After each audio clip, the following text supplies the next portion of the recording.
Friends, I would like to introduce you to Clinton. Clinton has made a very, very strong statement here, and I quote, "There's basically nothing mentioned in the Bible about what heaven is like, as in nothing, zero." Zero? Well, Clinton, I tell you what, it's time for us to have a little lesson here. Would you take out a pen and paper and then write this down? Well, you can keep playing this video back. And take a look at these scriptures that I'm going to give you. You're saying there is nothing about what heaven is like? Well, let's start with this. Matthew chapter 6 and verse 9. You're familiar with it. It's the template prayer, the model prayer, the Lord's Prayer, you might call it. The first idea of what heaven is like is that it's where the Father is. Our Father who art in heaven. Matthew chapter 6 and verse 9. Psalm 102 tells us that Yahweh looks down from heaven. So it's the domain of God. Matthew chapter 18 and verse 10 tells us that this is where the angels are. Hebrews chapter 1 and verse 14 tell us that the angels are ministering spirits. They are sent down, as Matthew 18:10 says, to help out the believers. They are sent down from heaven. Matthew 22:30 says, once again, angels are in heaven. As a matter of fact, when you go over to Revelation chapter 5, as well as Revelation chapter 22 and verse 9, you will look in heaven and you will see angels there. So another description is that this is where angels are. This is where Jesus is. Another description of what heaven is like is it's the domain of Jesus. Stephen, right before his martyrdom, sees heaven opened and sees Jesus there. Jesus says in John chapter 6 and verse 38, "I have come down from heaven." That's another description.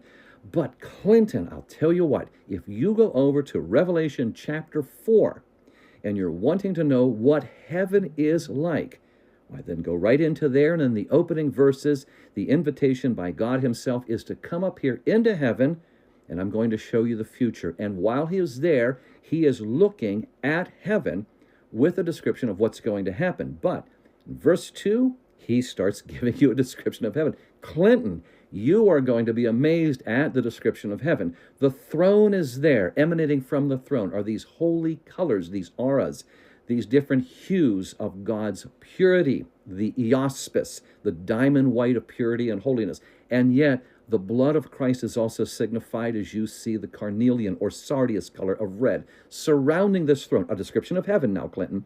Around the throne is a full rainbow of one hue of the wonderful green, signifying both faithfulness and growth. And you take a look as well. Over there, you're going to see the living ones, a special set of angels, highly regarded, around there, full of wisdom, praising the Lord. That's in heaven. That's a description of heaven. And around those, in a circle signifying eternity, are the 24 elders.